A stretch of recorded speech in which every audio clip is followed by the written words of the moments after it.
नमस्कार. मैत्रेयमध्ये आपलं स्वागत आहे. मी डॉक्टर आशिष जेतपाळ. मैत्रेयच्या स्थापनेचा मोठा उद्देश आपण आपल्या मिशन स्टेटमेंटमध्ये सांगितला होता की तरुणांना कोणत्याही प्रकारे दिशाहीन करायचं नाही आहे, त्यांच्यासाठी एक दिशादर्शक बनायचं आहे, त्यांच्यातील विधायक ऊर्जेला एक निर्माणक्षम प्रकाशवाटा दाखवायची आहे, चांगल्या मार्गाने ते जावेत, त्यांच्या ऊर्जा विधायक समाजासाठी वापर व्हावा यासाठीचा हा उपक्रम आहे. मोठा एक वर्ग सध्या UPSC MPSC स्पर्धा परीक्षा करण्यासाठी उतरत आहे आणि त्यांच्या दृष्टीने की जे सुरुवात करत आहेत त्यांच्या दृष्टीने काय करायला पाहिजे किंवा काय करायला नको या दृष्टीने हे व्हिडिओ आहे.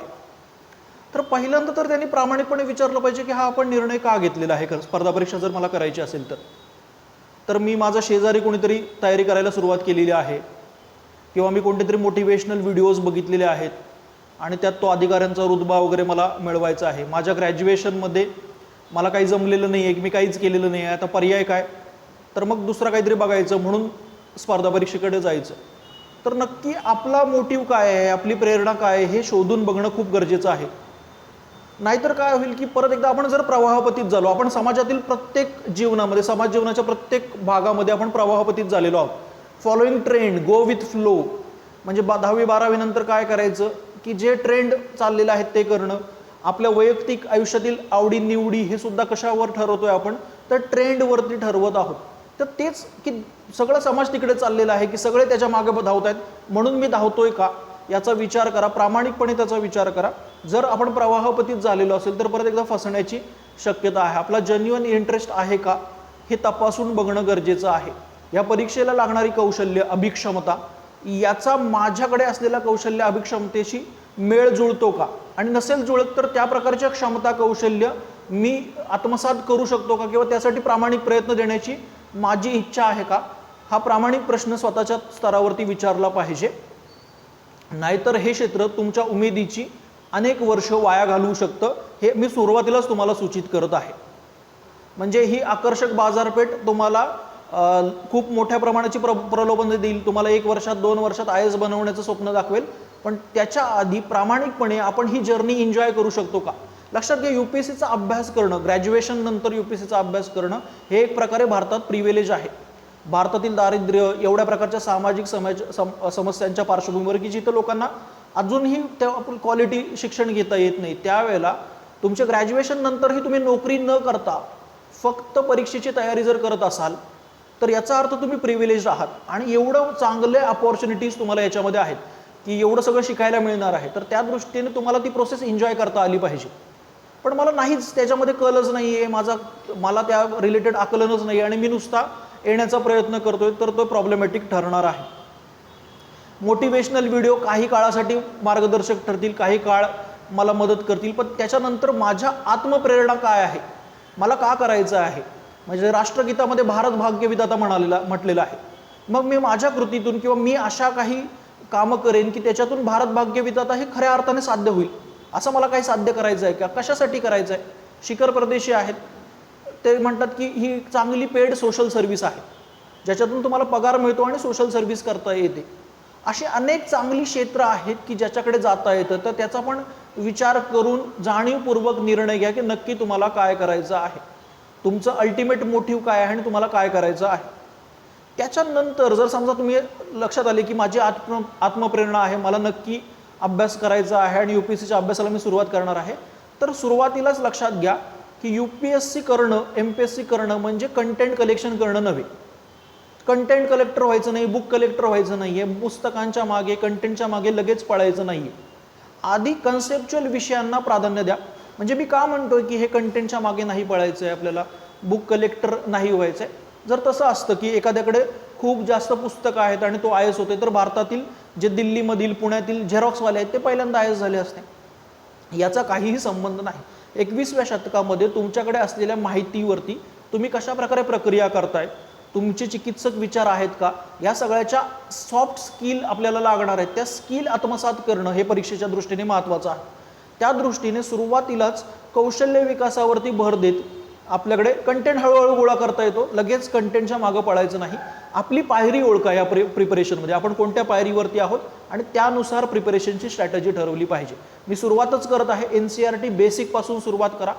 मी रेफरन्स बुककडे गेलो, डायरेक्ट करंट अफेअरकडे गेलो तर त्याचा काही फायदा होणार नाही. करंट अफेअरचा पुढचा मुद्दा आहे माझा, तो म्हणजे UPSC करायला लागलो, MPSC करायला लागलो म्हणजे करंट अफेअर करायचं, चालू घडामोडी करायचा असा एक समज आहे. तर मला चालू घडामोडी कधी समजतील, ज्या वेळेला माझं बेसिक झालेलं असेल. म्हणजे आजच्या वर्तमानपत्रातली न्यूज आहे की RBIने रेपो रेट काही चेंज केलेलं नाही, तसाच ठेवलेला आहे. मला कधी कळेल रेपो रेट काय आहे किंवा RBI का असं करतंय. सलग 5 वेळा त्यांनी आता रेपो रेट चेंज केलेलं नाही, तर असं का करतो आहे RBI, तर मला कधी कळेल जेव्हा मी आधी इकॉनॉमी केलेलं असेल.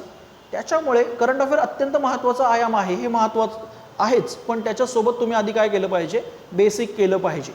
त्यामुळे तुमच्या प्रिपरेशनच्या स्टेजमध्ये सुरुवातीला कन्सेप्च्युअल संकल्पनात्मक जे स्पष्टतेवाले विषय आहेत त्यांना प्राधान्य द्या. इकॉनॉमी, पॉलिटी असे विषय सुरुवातीला केले पाहिजेत, त्याच्यामुळे पेपर रिडिंगला पण फायदा होतो. आणि दुसरं की महाराष्ट्रामधल्या मुलांचा हा प्रॉब्लेम आहे की आपण हिस्ट्रीविषयी एक आपल्यामध्ये खूपच अशी आत्मीयता तळमळ आहे इतिहासाविषयी. इतिहास म्हटलं की शिवाजी महाराज एवढंच आपल्याला माहीत असतं, पण इतिहास हा विषय असा आहे की ज्याचा आवाका समजायला थोडीशी मॅच्युरिटी लागते. आणि जर मी सुरुवातीलाच इतिहासाचा अभ्यास करायला लागलो तर नंतर त्यातली तथ्यात्मक गोष्टी विसरण्याची शक्यता असते. इतिहास हा जास्त फॅक्च्युअल विषय आहे, त्याच्यामुळे तो विषय थोडा नंतर ठेवता येतो, आधी कन्सेप्च्युअल विषयांना प्राधान्य दिलं पाहिजे. त्याच्यानंतर आणखी एक चूक जे सुरुवातीला तयारी करतायत UPSCची त्यांच्याकडून होते की आपण खूप पळतो एक कंटेंटच्या मागे, दुसऱ्या कंटेंटच्या मागे किंवा एका विषयानंतर दुसऱ्या विषयाच्या मागे. असं रन करू नका. आधी जे तुम्ही करताय त्या छोट्याच्या गोष्टींवरती होल्ड आणा, ॲब्सोल्यूट कंट्रोल आणा.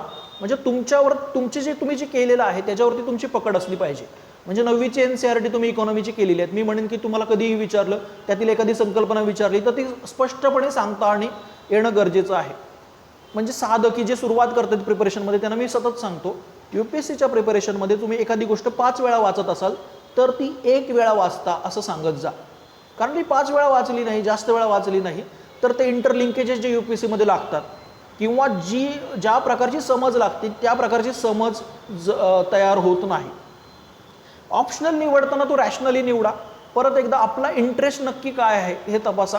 इतिहास हे मला आवडतोय पण मग त्याला लिखाण मला जमतंय का, गावातील राजकारण मला आवडतं याचा अर्थ पॉलिटिकल सायन्स घेतलं पाहिजे का, याचा सुद्धा विचार करा. नक्की आपला इंटरेस्ट कसा आहे. इंटरेस्ट हा महत्त्वाचा आस्पेक्ट आहे ऑप्शनल सिलेक्ट करताना, पण मग तो इंटरेस्ट जेन्युइन आहे का याचा विचार करा. कारण किमान 2-2.5 वर्ष आपल्याला ऑप्शनलचा अभ्यास करावा लागतो आणि तो पोस्ट ग्रॅज्युएशनच्या लेवलचा आहे.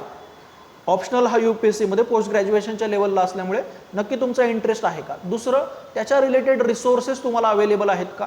तिसरा महत्त्वाचा क्रायटेरिया जो निग्लेक्ट होतो, तुमच्याकडे तसा मेंटॉर आहे का जो तुम्हाला डायरेक्शन देईल, तुमच्या नोट्स चेक करेल, तुम्हाला प्रॉपरली फीडबॅक तुमच्या आन्सर्सवरती देईल, असा मेंटॉर अवेलेबल आहे का. या सगळ्या गोष्टींचा विचार करून ऑप्शनल सिलेक्ट करा. बरेच लोक ऑप्शनल सिलेक्शनमध्ये चुका करतात आणि त्याच्यानंतर प्रिपरेशनची बरीच वर्ष वाया जातात. मी असं सजेस्ट करेन की NCERTला सुरुवात केल्यानंतर काही महिन्यानंतर आपल्याला आपला कल समजतो, आपले इंटरेस्ट समजतात, तर NCERT करता करताच ऑप्शनल सिलेक्शनवरती थोडंसं काम केलं पाहिजे. म्हणजे PYQ बघत राहिले ऑप्शनलचे, काही टॉपर स्टॉक बघितले ऑप्शनलचे, तर या सगळ्या करत करत NCERT सोबत ऑप्शनल सिलेक्शन करून मग त्याच्यावरती काम केलं पाहिजे. हा एक चांगला कॉन्शियसली घेणारा निर्णय आहे जो सुरुवातीच्या स्टेजला घेतला पाहिजे. तर हे काही गोष्टी आहेत की ज्या न्यू कमर्सनी लक्षात घेतल्या पाहिजे. पण याच्या पलीकडे जाऊन आपला सेन्स ऑफ पर्पज खूप महत्त्वाचा आहे हे लक्षात घ्या. तुमच्या उमेदीची वर्ष खूप उद्योजक तुम्ही झालात या वयामध्ये तर आणखी काही लोकांना रोजगार तुम्ही देऊ शकता. तर त्यामुळे सेन्स ऑफ पर्पज डेव्हलप करा. तुम्हाला ह्या जर्नीमध्ये की सुरुवातीच्या स्टेजमध्ये काही मदत हवी असल्यास एक जेन्युइन आणि तुमच्या इंटरेस्टला पॅरामाउंट समजून की तुमचा इंटरेस्टच प्राधान्य पकडून जर तुम्हाला कोणता सल्ला पाहिजे असेल तर तुम्ही मैत्रेयला अप्रोच करू शकता. धन्यवाद.